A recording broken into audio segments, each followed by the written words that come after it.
안녕하세요. 처음으로 이곳에 사연을 쓰게 된 금쪽 같은 아들 하나에 옥 같은 딸 하나를 두고 있는 40대 여성입니다. 저는 지금 작은 인터넷 쇼핑몰을 운영하고 있어요. 큰 사업차는 아니더라도 그래도 꽤 매출이 괜찮습니다. 제가 처음 사업을 시작한 것은 혼자 아들을 키워내야 했기 때문입니다. 그때 당시 남편이 없었거든요. 그리고 거짓말처럼 그 남편 덕분에 사업이 번창하게 되었습니다. 이제 이야기해 드리겠습니다. 제 팔자가 참 기구하다 했지만 어쩌면 그 사람 덕분에 행복한 나날을 사는 건 아닌지 생각하기도 합니다. 남편을 처음 만난 것은 제 대학 동창회 주선으로 만난 소개팅이었어요. 둘은 같은 직장 선후배 사이였거든요. 처음에는 연애보단 제 취미에 관심이 많았기에 몇 번이나 소개팅을 거절했었습니다. 30살이 넘은 나이였지만 결혼에 대한 생각이 없었습니다. 그런데 우연히 제 사진을 본 남편이 친구에게 끈질기게도 소개팅을 소개해 주라고 졸랐답니다. 저는 그냥 나와서 차 한 잔, 밥 한 번 이렇게 말하는 친구의 요구를 거절할 수가 없었습니다. 정말 소개팅에 의욕이 없었지만 친구의 면도 있고 화장도 예쁘게 하고 치마도 예쁘게 차려입고 소개팅 장소에 나가게 되었죠. 그도 정말 만반의 준비를 하고 나왔는지 세미정장에 머리까지 야무지게 넘겨 세팅을 하고 왔더라고요. 신사 중에 신사 이미지를 풍기는 게 우습기도 하고 카페에서 격식을 차려 앉은 그가 호감이 가기까지 했어요. 그리고 가끔 던지는 유머가 정말 센스가 넘쳤죠. 여자는 길을 건널 때 안쪽에, 여자는 차가운 곳에 앉으면 안 된다고 손수건에. 정말 시대에 맞지 않는 그의 젠틀해도 저는 마음에 들었나 봅니다. 그래서 그가 애프터 신청을 하자 냉큼 받아들였습니다. 귀가 찢어져라 웃어대던 그는 다음 데이트 코스를 벌써 쪄놨다며 기대하라고 하더라고요. 사실 오래 만날 거란 기대 없이 나간 자리였고 막상 나가서 보니 호감 가기도 했고 30대가 되다 보니 외롭기도 했는지 그 남자를 계속 만나게 되었습니다. 항상 데이트를 정성스럽게 준비하는 그였기에 그와 자연스럽게 만남을 가졌죠. 그러다 저는 갑작스러운 임신을 하게 되었습니다. 분명 피임을 한다고 한 것 같은데 말이죠. 제가 임신 소식을 알렸을 때 그는 뛸 듯이 좋아하더라고요. 자신이 아빠가 된 게 맞냐면서요. 그의 모습에 저는 이 남자 나를 사랑하는구나 하고 느꼈어요. 1년도 안 된 연애에 저는 사실 그를 사랑하는지 확신이 서지 않았습니다. 하지만 아이를 위해 그와의 결혼을 선택했습니다. 뱃속에 있는 생명은 제가 책임을 져야 한다고 생각했거든요. 임신이 되면서 급하게 상견례를 하고 식장을 구하고 아파트를 구하느라 하루 종일 파김치가 될 지경이었어요. 그래도 어쩌겠어요. 아이는 생겼고 뱃속의 아이는 자랄 텐데요. 결혼을 서둘러야 했습니다. 너무 서둘러서 그럴까요? 가끔 뱃속의 아이를 원망스러울 때도 있었어요. 달가운 임신이 아니었기에 아이만 안 생겼으면 여유 있게 결혼 준비를 했을 텐데 하고 말입니다. 집을 계약하고 결혼식장에서 미리 예복을 입어볼 때였어요. 아랫배가 묵직하면서 너무 아파지는 거예요. 저는 드레스를 입은 채로 쓰러졌습니다. 급하게 응급실로 실려가고 자궁외 임신으로 긴급 수술을 해야 한다고 하더군요. 자궁에 정상적으로 착상을 한 게 아니라 제 왼쪽 나팔관에 착상을 해서 자궁외 임신이 되었다고 했습니다. 조금 늦게 발견했는데 더 늦었다면 나팔관 파열로 큰일 날 뻔했다고요. 아이가 들어있는 나팔관을 어서 잘라내야 한다고 하더군요. 순간 눈물이 왈칵 흘렀습니다. 결혼 준비로 제때 산부인과에 가서 진찰을 받지 않아서 그런 건 아닌지, 제가 아이를 환영하지 않아서 생긴 일은 아닌지, 아이가 제가 원망한 걸 알아서 그렇게 된 일은 아닌지 머릿속에 별별 생각이 들더라고요. 아이는 그렇게 제 한쪽 나팔관과 함께 저와 헤어져야 했습니다. 처음부터 아이를 환영했다면 얼마나 좋았을까 후회하고 또 후회했습니다. 수술을 하고 정신이 드니 남편이 제 손을 꼭 잡고 괜찮다고, 아이야 결혼 후에 또 가지면 된다고 다독이더군요. 하지만 어른들의 생각은 항상 우리의 예상과 비켜가잖아요. 저희 역시 다르지 않더군요. 그때 병원으로 찾아온 시어머니와 시아버지는 저를 보시자마자 남편과 저에게 닥달을 하셨습니다. 아니, 뭘 어떻게 했길래 아이가 착상을 엄한 곳에 해? 제 몸에 이상 있는 거 아니냐? 이제 나팔관도 하나 없다면서. 그럼 임신은 가능하긴 한 거야? 아유, 어머니 걱정하지 마세요. 나팔관 하나 잘라냈어도 나머지 하나가 있잖아요. 금방 생긴 아기니까 결혼 후에도 금방 생길 거예요. 뭘 그렇게 걱정을 하고 그러세요. 저는 둘의 대화에 꿀먹은 벙어리가 되어야 했습니다. 아이를 잃은 엄마가 왜 죄인 심정이 되어야 하는지 그제야 알겠더라고요. 아무 잘못도 없었지만 저는 그들 앞에서 죄인이 되어 있었습니다. 방금 의사 만나고 왔다. 나팔관 하나만 남으면 그만큼 임신율이 떨어진다고 하더구나. 그래가지고 정상적인 애를 낳긴 하는 거야? 문제 있는 애 낳지 말라는 법도 없잖아. 당장 이 결혼 취소해. 처음부터 애부터 달고 오는 애를 거두는 게 아니었어. 어머니, 무슨 말을 그렇게 말하세요? 그래도 제 아이 엄마입니다. 제가 사랑하는 사람이고요. 저 사람 혼자 애를 만들었어요. 저도 같이 만들었어요. 그만 좀 하세요. 저희 결혼이고 저희가 함께하길 원해서 하는 결혼입니다. 시어머니는 얼굴이 새빨개지셔서 가방으로 남편을 때리셨어요. 내가 이런 놈을 낳고 미역국을 대접으로 먹었네. 이런 등신 같은 놈을 낳아놓고 이제껏 살았어. 지 엄마는 안중에도 없고 지 옆에 내 편만 들어 아주. 시어머니는 화가 머리끝까지 화가 나셔서 시아버지와 함께 병원에서 나가셨습니다. 남편은 제 어깨를 토닥이며 미안하다고 하더군요. 남편은 손이 귀한 집의 5대 독자였습니다. 그래서 아이를 가지면서 시부모님께서 저희 결혼을 흔쾌히 받아들이셨던 것이었습니다. 그런 귀한 집의 손주이니 아쉬워서 저러시나 보다 이해하고 이해하려고 노력했어요. 남편은 병원에 있는 동안 정말 저를 지극정성으로 돌봤어요. 병원에서 출근하고 병원으로 퇴근하고 그 모습이 너무 고마웠어요. 아이를 잃었지만 전 남편을 얻었구나 생각했거든요. 그만큼 남편의 결혼 의지가 대단했고 시부모님의 반대에도 남편의 적극적인 결혼 진행으로 인해 무사히 결혼식을 올리게 되었습니다. 하지만 저의 10월드는 남편이 막아주지 못하더군요. 시어머니의 진노에 당연히 찾아올 거라고 예상은 했지만 시어머니의 임신 요구는 점점 심해지셨습니다. 전화를 하셔서 생리 주기부터 관계 빈도수까지 묻기 시작했습니다. 저는 엄청난 스트레스를 받기 시작했어요. 그리고 결혼 달수가 지날수록 시어머니의 저를 향한 비난이 시작되었습니다. 애초에 몸에 문제가 있는 애를 들이는 거 아니라고 했지? 거 봐라. 결혼한 지 반년이 다 되어가도 애가 생기니? 어디 생길 기미도 안 보이는데. 어머니, 이제 겨우 반년이에요. 이 사람 정말 노력하고 있어요. 아침부터 꼬박꼬박 보약 먹고 출근하고 집에 와서는 임신에 좋다면서 운동도 열심히 한다고요. 이런 바보 같은 게. 그랬다면 진즉 생기고도 남았겠다. 예, 새아가, 네가 말해봐라. 왜 임신 소식이 없는지 네가 이야기해봐. 저는 어깨를 움찔거리며 어머니를 쳐다보다가 고개를 내리깔았습니다. 당장 너 그 일부터 그만두고 병원부터 다녀라. 나이가 30대 중반이면 이제 노산이다. 지금 아니면 임신도 못해. 알겠니?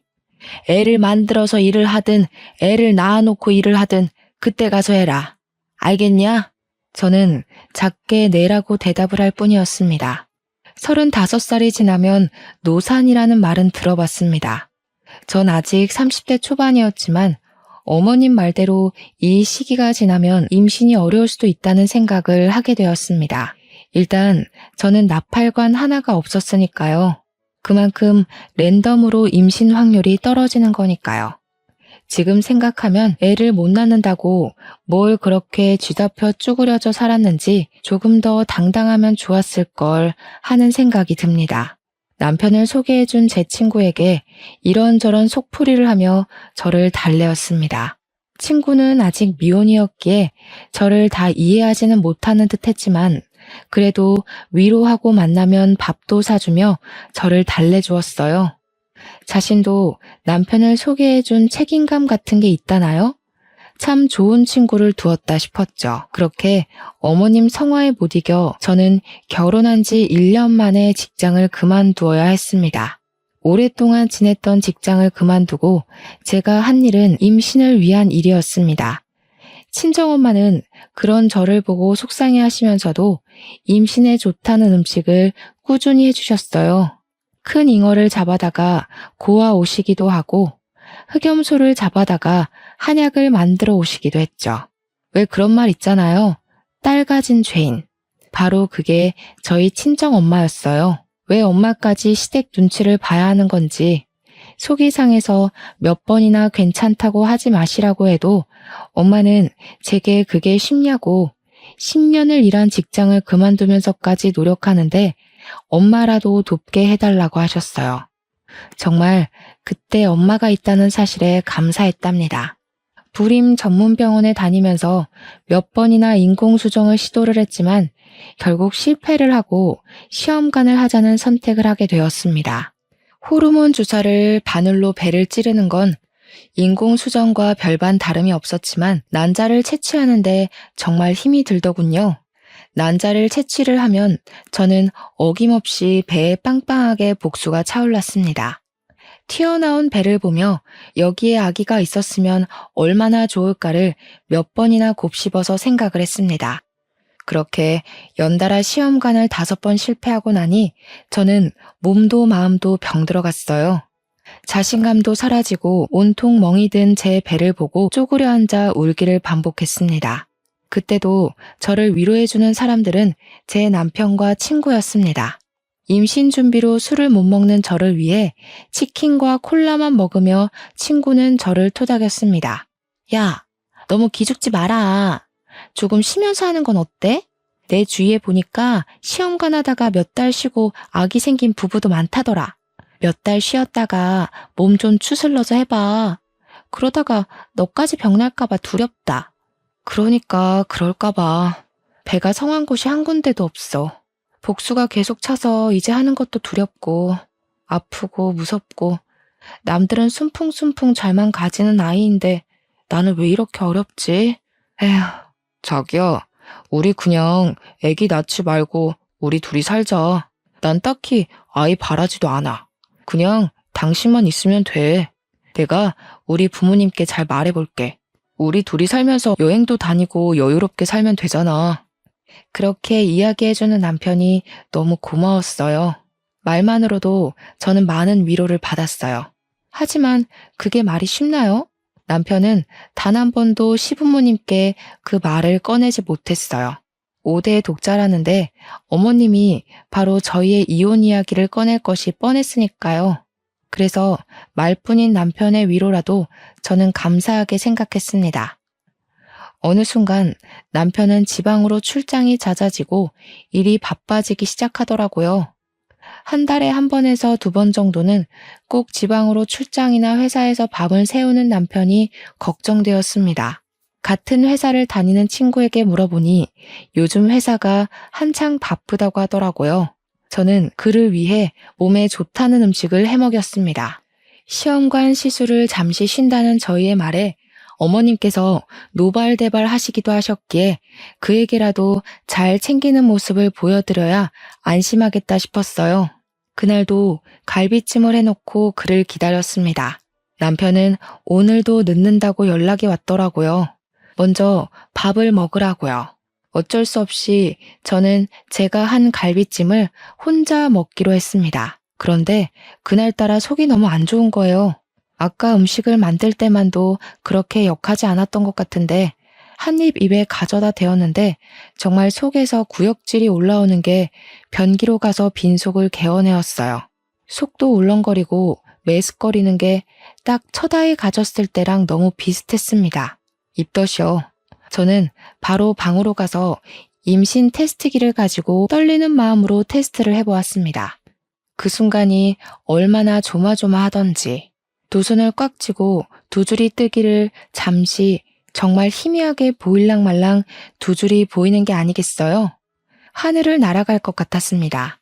그렇게 기다리고 기다렸던 아이였으니까요. 그래도 그날은 아무에게도 말을 못하겠더라고요. 불면 날아갈라, 혹시라도 좋아하다가 아이가 달아날라, 꼭 배를 끌어안고 잠이 들어서야 남편이 들어온 걸 알았습니다. 심장이 콩닥거리고 입으로는 그에게 말을 하고 싶었지만 그날은 꼭 참고 다음날 산부인과로 갔습니다. 한참을 대기를 하고 기다리고 들어가 진찰을 받았지만 아직 아기 집은 안 보이는 초기인 것 같다고 피검사를 받고 돌아가라고 하더라고요. 초기라서 안 보인다는데 피검사를 받고 돌아오는 내내 불안하고 초조했습니다. 그리고 딱 2시간 후에 산부인과로 임신 4주라는 이야기를 들었습니다. 드디어 기다리고 기다리던 아이가 찾아온 것입니다. 바로 친정엄마에게 전화를 드렸습니다. 엄마는 4주의 입덧이라니 성질머리도 급한 애인가 보다 하시며 웃으셨어요. 그리고 시댁에게는 알리지 못하고 남편을 기다렸습니다. 전화하면 기뻐할 것을 알았지만 또 전처럼 같은 실수가 되풀이되면 어쩌나 하는 불안감이 컸던 것 같아요. 남편은 그날도 밤이 늦어서야 집에 들어오더군요. 저는 남편에게 테스트기와 피검사로 4주차라는 것을 알려주었습니다. 그런데 남편의 표정이 하나도 기쁜 표정이 아닌 겁니다. 딱딱하게 굳어있는 그의 표정에는 미소가 없었습니다. 첫 아이 때와는 너무 다른 그의 표정에 저는 실망을 감출 수가 없었어요. 아이가 생긴 게 기쁘지 않냐고 물었더니 기쁘다. 딱 이 한마디 하는 겁니다. 얼마나 기다리던 아이인데 어떻게 저 한마디로 퉁치려 하는 건지 저는 도저히 이해가 되질 않았습니다. 친구에게 전화를 걸어 그가 변했다. 그 사람 혹시 바람난 거 아니냐부터 해서 온갖 푸념을 했습니다. 다음날 바로 친구가 집으로 찾아왔더라고요. 선배, 진짜 너무한 거 아니에요? 와이프가 아이를 가졌으면 들쳐안고 좋아하지 못할 망정. 좋다는 표현도 제대로 안 했다면서요? 어떻게 그래요? 나도 물론 좋지.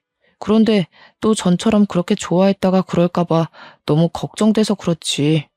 이번이 마지막인 것 같기도 하고. 마지막이라니? 무슨 말이 그래. 우리 둘째도 낳아야지. 안 그래? 아이 하나만 있으면 외롭대.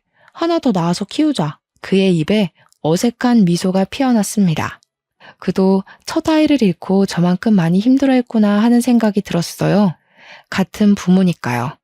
그를 꼭 끌어안고 이번엔 괜찮을 거라고 위로를 해주었습니다. 이번에는 절대 아이를 지켜내겠다는 결심으로 절대로 무리한 일을 하지 않았습니다. 그렇게 아이는 제대로 제 자궁에 예쁘게 안착을 잘 해주었습니다. 작게 불러오는 배가 신기해 자꾸 손으로 문질러 보고 아직 듣지 못한다는 걸 알면서 말도 걸어보았습니다. 그렇게 저는 드디어 아이가 안정기에 들어설 때였습니다. 남편이 필리핀으로 출장을 가게 되었습니다. 그의 짐을 하나 챙겨서 캐리어에 넣으면서도 서운한 마음에 입을 삐죽거렸어요. 남편은 며칠 안 걸리는 일이니 일주일 안으로 오니까 걱정하지 말라는 말을 하더군요. 저는 그를 보내기 싫었지만 출장이라니 아무 말도 못하고 그를 보내야 했습니다. 그렇게 그가 떠나고 한 3일이 지났을까요? 필리핀 현지에서 큰 태풍으로 초토화되었다고 방송이 되더라고요. 저는 걱정이 되어서 남편에게 전화를 걸었습니다. 그런데 현지가 태풍 때문인지 전화가 연결이 안 되더라고요. 마음은 초조하고 불안하기만 했습니다. 같은 회사에 다니니 친구에게 전화를 걸어보니 친구도 전화를 받지 않는 겁니다. 저는 신랑이 묵는 호텔에 전화라도 걸자는 심정으로 남편 회사로 전화를 걸었습니다. 그런데 저는 거기서 황당한 이야기를 들었습니다. 남편이 출장이 아니라 휴가를 썼다는 겁니다. 그것도 제 친구랑 둘이서요. 동시에? 같이? 친구는 저에게 휴가를 썼다는 말을 한 적도 없었습니다. 뭐 그럴 수도 있죠. 친구 사이에 휴가를 일일이 썼다고 보고하진 않잖아요? 며칠 전 친구와 전화했을 때만 해도 회사가 바빠서 아무 데도 못 간다. 너희 남편도 출장 때문에 애 많이 먹는다. 이랬거든요. 저는 철석같이 믿을 수밖에요. 다시 남편 회사의 출장 스케줄에 대해 물어보았습니다. 웬걸? 지난 1년 동안 남편에게는 출장이 없었습니다. 저는 감쪽같이 속아왔던 겁니다. 남편과 친구에게. 그리고 감이 왔습니다. 이 두 사람 나에게 숨기는 게 있다는 걸요. 그제야 남편이 왜 아이를 반기지 않았는지, 친구가 빈번하게 저에게 전화를 걸며 어디 있냐고 확인을 했는지 알게 되었습니다. 그럴 거면 처음부터 둘이 사귀지 왜 저를 소개시켜준 걸까요? 하늘이 원망스럽고 믿었던 친구와 남편의 배신으로 세상이 무너져 내렸습니다. 그러던 중 경찰서에서 전화가 와서 남편이 실종되었다고 하더라고요. 시댁이며 친정이며 난리가 난 와중에 남편과 같이 있던 친구가 보름 만에 한국으로 돌아왔습니다. 고개를 숙이고 제 앞에 서 있는 친구에게 저는 뺨을 내리쳤습니다. 사실 그걸로도 모자랐죠. 그 당시 제 심정으로는 몸뚱이라도 내리치고 싶었거든요. 네가 어떻게 나한테 이럴 수가 있어? 내 남편이랑 나를 속이고 그동안 만났던 거야? 도대체 왜? 그럴 거면 차라리 이혼하라고 하지 왜 속였냐고. 처음에는 그냥 실수였어. 선배가 너무 힘들어해서 같이 술을 마시다가 같이 자게 됐는데 끊을 수가 없더라고. 그를 사랑하게 되었으니까. 뭐? 사랑? 그럼 그때라도 말했어야지. 너희들 사랑의 노름에 나까지 끼워놓지 말고 그냥 순순히 이혼하라고. 내가 그럼 그 사람이랑 계속 살았겠어? 아이까지 가졌는데. 그럼 이제 어쩔 셈이었는데? 유부남의 애아빠에 너는 나한테 미안하지도 않니? 그게 왜 내 아들 탓이냐? 네가 빨리빨리 애를 가졌으면 우리 아들이 그렇게 힘들어했겠니? 이야기 들어보니 그동안 얼마나 마음고생이 심했으면 남편이 밖으로 돌아. 어머니, 무슨 말씀을 그렇게 하세요? 남편이 바람난 게 저 때문이란 말 너무 하시네요? 이제 아이도 가졌는데 앞으로 어떻게 하라고 그런 말을 하는 거예요?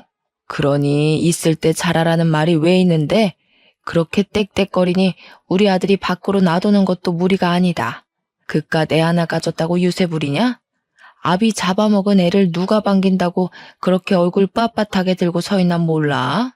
사돈, 듣자 하니까 말 좀 가려서 하세요. 여기 저희도 있는 거 안 보이세요? 그동안 저희 애한테 그런 식으로 말씀하신 거예요? 시어머니는 친정엄마를 위아래로 훑어보셨어요. 이래서 사람은 가려서 사귀라는 말도 있는데 내가 집에 사람 하나 잘못 들여서 이게 무슨 꼴이냐? 지금 내 아들은 살았는지 죽었는지도 모를 판에 아휴 내가 말을 말아야지. 시어머니는 획 돌아서 가버리셨어요. 아무리 아들이 사라졌다지만 시어머니의 냉정함에 혀를 내둘렀어요. 어떻게 저렇게 태연하게 계실 수가 있는 건지, 혹시 남편은 주워온 아이가 아닌지 의심까지 들 정도였어요. 저는 배를 끌어안고 울고 또 울었어요. 갑자기 남편도 사라졌는데 아이 또한 아빠가 사라졌으니까요. 제대로 사랑 한번 못 받아본 아이가 가여웠어요. 돌아온다고 해도 바로 이혼을 할 생각이었으니까요. 그래도 이렇게 손 놓고 있을 수만은 없었습니다. 아이의 아빠니 일단 찾아놓고 죽이던지 살리던지 머리를 죄다 뽑아놓든지 하자고 생각하고 여기저기 전화를 돌리면서 남편을 수소문하기 시작했어요. 도움이 될까 싶어 교포 사이트에 들어가서 태풍 현지 소식도 보기도 했는데 워낙 큰 관광지라서 누가 사라져도 모를 정도더군요. 도저히 한국에서는 찾을 방법이 없을 것 같아 제가 직접 필리핀으로 가봐야겠다고 생각했습니다. 친정에서는 홀몸으로 어디 가냐고 저를 말리시더라고요. 이제 겨우 안정기를 지났는데 위험하다고요. 저 대신 친정아버지가 필리핀에 가서 알아보신다고 필리핀으로 이사 가시고 저는 집에서 엄마와 함께 지내게 되었습니다. 그런데 황당한 건 시부모님은 남편을 찾을 생각조차 안 하는 겁니다. 손 놓고 아무것도 안 하시고 궁금해하지도 않는 겁니다. 5대 독자가 귀환해 남의 집 대를 끊어놓네 마네 하며 구박하실 때는 언제고 막상 아들이 실종됐는데 찾지를 않는다는 게 이해도 안 됐지만 남은 정마저 끊어놓은 사건이 일어나게 되었어요. 친정엄마와 있는 저희 집으로 시부모님께서 찾아오셔서 남편 사망보험금 수익자를 바꿔놓으라는 겁니다. 너희 남편 사망보험금 알지? 왜 결혼할 때 너희들 보험 들었잖아. 그거 수익자 이전 좀 하자. 우리 앞으로 돌려놓으렴. 네? 지금 무슨 말씀이세요? 그거 실비랑 사망보험금 얼마 나오지도 않았어요. 그런데 갑자기 수익자는 왜 바꾸자는 거예요? 왜 너희 다른 보험도 따로 들어놓은 것도 있잖아. 그것은 왜 빼냐? 그것도 있잖아. 전 말이 꽉 막혔어요. 생각하고 있지도 않은 보험까지 들먹거리며 저를 압박하는 게 이상했어요. 일단 당사자는 살았는지 죽었는지 모르는 상태인데 말이죠. 어머니, 지금 무슨 말씀하시는지 모르겠어요. 지금 그 사람이 죽었다고 생각하시는 거예요? 아직 그 사람 머리카락 한 올이라도 나왔어요. 그런데 왜 그 사람 죽은 사람 취급하세요? 너무하다고 생각하지 않으세요? 아무리 아들한테 정이 없어도 찾는 신용이라도 하시고 보험을 이야기하세요. 그리고 보험금 나와도 우리 아이 거예요. 그러니까 다시는 보험금 이야기도 꺼내지 마세요. 아이고, 저 도끼 눈 뜬 것 좀 봐라. 내 아들 죽여놓고 나도 죽일 셈인가 보네. 내가 내 돈으로 일평생 키워놓은 자식 죽은 돈 좀 받겠다는데 그게 이렇게 취급받을 일이냐? 아무리 배운 것이 없다지만 내가 아들 키워놓고 이런 취급받으려고, 아이고, 죽은 놈만 불쌍하지. 저는 시부모님의 등을 떠밀다시피 하면서 현관문 밖으로 밀어넣었습니다. 아무리 아들이 죽으면 남이라지만 어떻게 이럴 수가 있을까요? 몇 달 동안 남편은 소식도 없는데 부모들은 아들 사망보험금에만 관심을 가지다녀. 배는 점점 불러오고 산 달이 되자 친정아버지가 이제는 남편의 장례를 치르자고 하더라고요. 아이가 태어나기 전에 하자고, 태어난 후에는 아이한테 안 좋을 수도 있으니 그 전에 하자고 하셨어요. 실종 상태라서 사망신고는 안 되어도 장례를 치를 수 있다면서요. 그만 보내주자는 말에 울고 또 울었습니다. 그렇게 저희는 시체 없는 장례를 치르고 빈 유골함을 납골 땅에 봉헌했습니다. 그런데 그날에도 시댁에서는 코빼기도 안 비치더라고요. 아들은 안중에도 없고 보험금만 이야기만 하시는 게 원망스럽기까지 했어요. 장례를 치르고 나니 이제 정말 그 사람은 저의 마음속에서도 죽은 사람이 되었습니다. 그래서 보험도 정할 겸 보험사에 문의를 했습니다. 보험사에서는 실종 5년이 되면 받을 수 있다고 말하더군요. 저는 수해 피해자들은 특별 실종으로 간주되지 않느냐고 물었습니다. 그럼 1년이 지나면 사망으로 인정해준다고 들었거든요. 일단 남편은 태풍으로 실종된 상태였으니까요. 실종 당시 비슷한 사람이 발견되어서 실종 5년이 있어야 한다는 겁니다. 비슷한 사람? 이라는 말에 저는 아직 남편이 못 돌아오고 있는 것은 아닌지 의심이 들었습니다. 현지에서 발이 묶여 있을지도 모른다는 생각이 들었거든요. 하지만 적극적으로 찾는 것을 그만두었습니다. 시댁이나 남편이나 이제 돌아와도 정남이가 뚝뚝 떨어져 신경 쓰고 싶지 않았거든요. 차라리 죽으면 돈이라도 받지 하는 생각이 들었습니다. 바람 피우다가 돌아온 남편 뭐가 좋다고 반기겠어요. 저는 아이를 혼자 낳아 기르게 되었습니다. 예쁜 아들을 낳은 것까지는 좋았는데 육아라는 게 보통 일이 아니었어요. 결국 저는 집을 내놓고 친정으로 들어가서 살게 되었어요. 일을 하면서 아이를 돌볼 수가 없었거든요. 그러면서 아이를 돌보면서 할 수 있는 일을 찾아보게 되었습니다. 인스타에서 아이들의 용품을 올리면서 파는 지인을 보게 되어 저도 같은 일을 하게 되었습니다. 그런데 벌이가 변변치가 않더군요. 아이는 자라고 돈 들어갈 때는 많아지는데 어떻게 할 수가 없으니 저는 자연스럽게 친정의 애를 맡기면서 다른 일을 병행했습니다. 낮에는 인스타 상품을 올리고 포장하고 배송하고 저녁에는 갈비집에 불판을 닦는 일을 했어요. 그런데 그곳에서 열심히 불판을 닦는데 누가 저를 알아보더라고요. 얼굴을 들어보니까 제가 아이들 운동화를 떼어다 파는 도매집 사장님이셨어요. 그는 왜 여기서 일을 하냐고 묻더라고요. 그는 워낙 서글서글한 사람이라서 그간 사정을 말을 했습니다. 그 뒤로 제가 짠해 보였는지 도배의 집을 들릴 때마다 아들 주라고 과자나 장난감을 쥐어주는 거예요. 아들이라도 데리고 가는 날이면 아들이 예뻐 죽겠다고 난리가 났습니다. 참 애들을 좋아하는 사람이라고 생각했는데 그가 저에게 데이트 신청을 하더라고요. 관심이 있다면서요. 하지만 전 그의 말을 거절했어요. 어쩌면 정말 남편이 살아있다면 이건 불륜이었고 그때 저는 연애할 틈이 나질 않았거든요. 그래도 그는 저를 찾아오며 가며 저와 아들을 알뜰살뜰 보살피더라고요. 기다린다면서 남편이 돌아와도 이혼이라는 걸 그는 알았으니까요. 참 듬직한 남자였어요. 그렇게 남편이 실종되고 5년이라는 시간이 후딱 흘러가더라고요. 저는 생각도 못하고 있었는데 경찰에서 전화가 왔어요. 사건 종결할 테니 남편 사망 처리하라고 하더군요. 귀찮은 말투에 해외 사건이니 이런 건 찾기 불가능이라고 툭 던지는 말투에 깊은 숨을 내쉬었습니다. 살아있으면 진작 왔을 시간이니 그의 사망 신고를 하고 저는 보험금이라도 위자료로 받아야겠다 생각했습니다. 그렇게 보험사로 가서 보험 문의를 하니 보험금이 제가 예상한 2억 5천이 아닌 7억이었습니다. 뭐가 이렇게 많나 봤더니 남편이 다른 보험 하나를 따로 들어놓고 불륜 여행 주제에 여행 보험까지 들어놓고 갔더군요. 참 기가 막히죠. 그래도 저는 그 돈을 감사히 받았습니다. 아들 잘 키우라고 돈은 넉넉하게 남겨뒀네 생각했습니다. 그리고 그 돈을 가지고 인스타의 작은 쇼핑몰이 아닌 인터넷의 쇼핑몰을 차렸습니다. 본격적으로 일을 시작하니 인스타에서 입소문이 크게 나면서 대박을 터뜨렸습니다. 드디어 숨이 트이는구나 싶었어요. 죽은 남편 덕이라고 생각했죠. 양심은 있구나 하고요. 그리고 거래처 사장이었던 그가 저에게 청혼을 했습니다.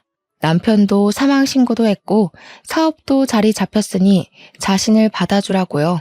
5년 동안 한결같은 그를 어떻게 싫다고 할까요? 저희는 바로 결혼을 했습니다. 결혼을 하기 전까지 저는 그가 부자라는 사실을 몰랐습니다. 그는 이미 빌딩 몇 개를 소유할 정도로 그 지역에서는 유명한 재력가였더라고요. 왜 말 안 했냐 물어보니 악바리같이 버텨내는 저를 보고 나 돈 많으니 나한테 기대라는 말을 못했다네요. 재수없어 보일까봐 그때 당시 저는 그에게 곁을 내주지 않았었으니까요. 참 섬세하고 따뜻한 사람이었어요. 축복은 연달아 생겨온다고 하잖아요. 그 축복이 저에게 또 찾아왔어요. 그와 결혼한 지 몇 달 되지 않아 저는 둘째를 가지게 되었습니다. 그렇게 그 전에 바라고 바라던 임신이 그를 만나고는 순식간에 이루어지다니 그를 만난 것이 저에게 축복이자 선물 같았습니다. 그는 드디어 아들에게 동생이 생겼다고 얼마나 좋아하던지 그 모습에 또 감동을 했습니다.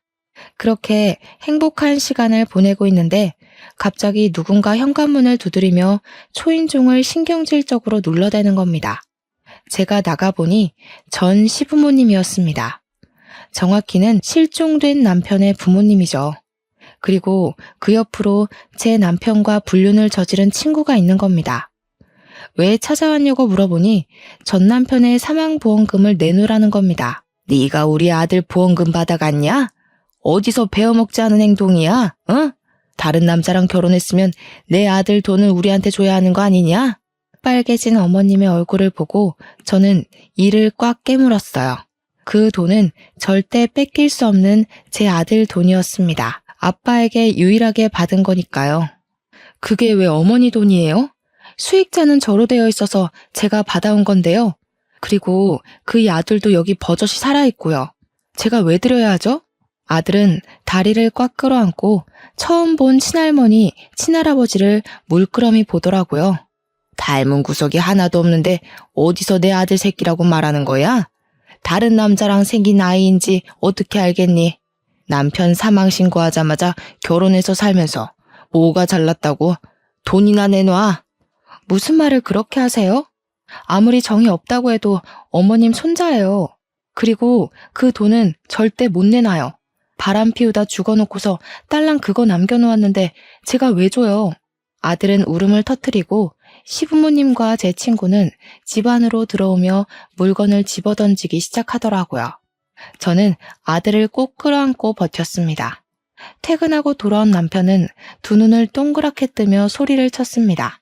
지금 뭐하는 짓들입니까? 홀몸도 아닌 사람한테 남의 집에서 뭐하는 짓이냐고요? 당장 나가세요. 당신이 지금 제 편이야? 그새 애까지 가졌어?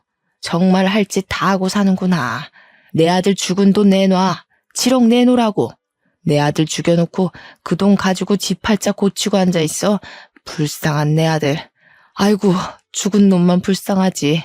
시어머님이 바닥에 앉아서 통곡을 하지 친구는 어머니의 팔을 잡고 저를 노려보더라고요. 제가 시어머님을 그렇게 만든 것처럼요. 남편은 화가 났는지 바닥에 주저앉은 시어머님을 질질 끌고 현관까지 갔습니다. 7억이요? 드릴게요. 드리면 되죠? 당장 나가세요. 내 아들, 내 아내 옆에서 당장 꺼지고 다시는 앞에 나타나지 마세요. 그걸 왜 줘요? 우리 준서 돈이에요. 나중에 크면 줄 거예요. 준서는 내 아들이야. 저 사람들이랑 다시는 엮이게 두고 싶지 않아. 7억 드릴 테니까 계좌 부르세요. 그리고 다시는 내 아들, 내 아내 근처에 얼씬거리지 않는다고 맹세하세요. 시어머니는 정말 거짓말처럼 울음을 뚝 그치고 자리에서 일어나셨어요.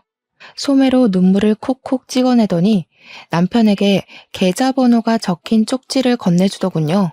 기막히고 어이가 없는 상황에 입이 떡 벌어졌습니다. 남편이 이체된 핸드폰을 보여주니 그제야 입가에 미소를 띠고 그냥 횡하니 사라지더군요. 저는 서러움에 주저앉아 울고 말았어요. 그렇게 쉽게 주고 싶지 않았는데 실컷 골려라도 주고 싶었는데 그걸 홀라당 빼앗긴 느낌이 들었습니다. 울고 있는 저를 남편은 끌어안으며 토닥였습니다. 그만 울어. 준서가 놀라잖아. 내가 그걸 안 주면 또 찾아왔을 테고 그럼 준서가 또 놀랄 거 아니야. 내 아들이 그런 상황을 겪는 게 너무 싫어서 그랬어. 당신 뱃속에 우리 둘째도 걱정되고 내 식구니까. 그리고 우리 준서는 내 아들이잖아. 아버지로서 해야 할 일을 한 거야.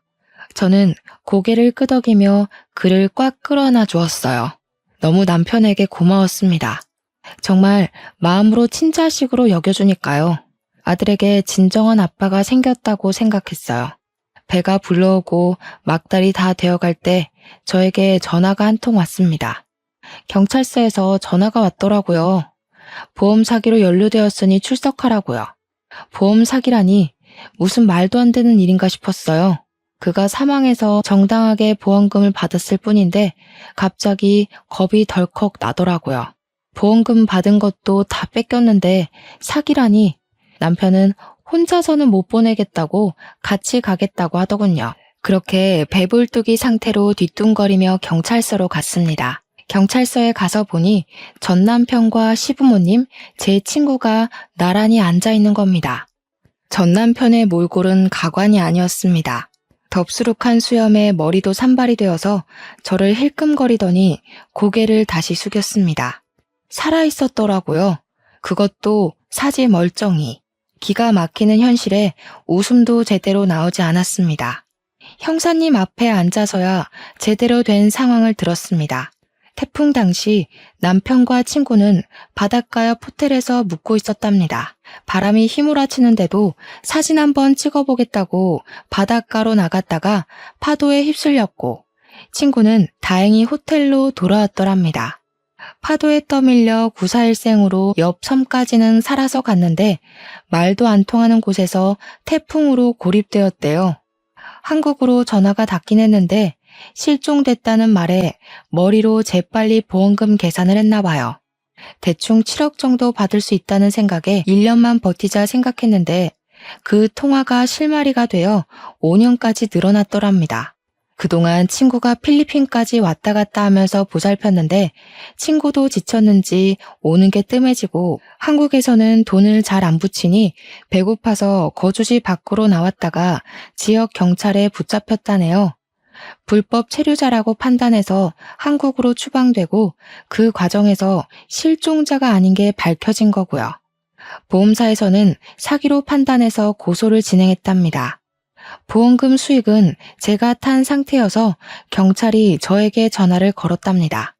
남편은 저 대신 그간의 상황을 다 설명하고 시부모님이 집으로 찾아와서 그 돈을 고스란히 가져간 것까지 야무지게 말을 하더라고요.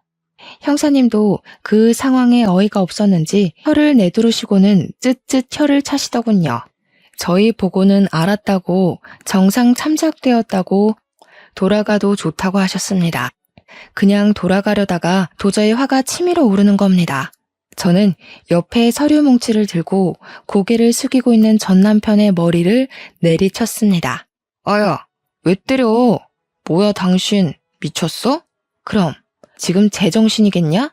바람 피워, 보험 사기쳐, 아주 골고루 한다. 당신이 친아빠라는 게 내 아들한테 너무 미안해. 차라리 죽지 그럼. 마음속에라도 좋은 추억이라도 가지고 있지. 그는 저를 쳐다보며 입을 움찔거리더군요. 우리 애는 잘 크고 있는 거야? 우리 집안 6대 독자잖아. 잘 키워. 내가 해준 건 없어도 애 아빠잖아. 나중에 만나면 내가 잘해준다고. 아빠가 보고 싶다고. 내가 이런 건 다 너를 잘 키우려고 한 일이라고. 당신도 알잖아. 돈 없이 살면 얼마나 고생해. 그래서 그런 거야. 제 남편은 어이가 없다는 듯이 전 남편을 노려봤습니다. 죄송합니다만 준서는 제 아들입니다. 아버지 노릇 제대로 하지도 못하고 아들 키우려고 아등바등 사는 여자한테 남은 돈마저 빼앗아 가놓고 그게 할 말입니까? 같은 남자로서 이 사람에게 부끄러워서 제가 얼굴을 다 못 들겠더군요. 준서는 법적으로 마음으로도 저를 아빠라고 생각하고 있습니다. 그동안 그렇게 키웠고요. 다신 그 입에서 그런 이야기 안 했으면 좋겠네요. 가자 여보. 저는 그대로 돌아서려다가 다시 서류 뭉치로 남편의 머리를 내리치고서 경찰서 밖으로 나왔습니다. 나중에 지인에게 들은 말로는 남편에게 받아간 7억은 그대로 토해내고 보험 사기로 구치소에 들어갔다고 하네요. 정말 그 말을 듣는데 그동안의 채증이 뻥 뚫리는 것 같았습니다. 그때는 너무 힘들고 지옥 같았지만 이렇게 글로 옮겨졌고 보니 지난 일이 이제는 웃으면서 말할 수 있는 시간이 흐른 것 같네요. 길지 않은 시간이었지만 저에게 상처만 준 결혼 생활에서 저는 금쪽 같은 아들을 얻어왔고 어쩌면 그 덕분에 지금의 제가 있다는 생각도 해봐요. 아등바등 쩔쩔매며 살지 않아도 괜찮습니다. 조금은 내 주장을 펼치며 살아도 괜찮습니다. 오늘도 다짐을 하고 또 해봅니다. 제 사연을 적어 올리게 된 것도 별별 사람들 속에 그래도 참고 또 인내하다 보면 좋은 일이 생길 거라는 겁니다. 원수 같은 전 남편이 저의 사업을 일으켜줬던 것처럼요. 말이 길어 이만 줄이겠습니다. 사연을 읽어주셔서 너무 감사드려요.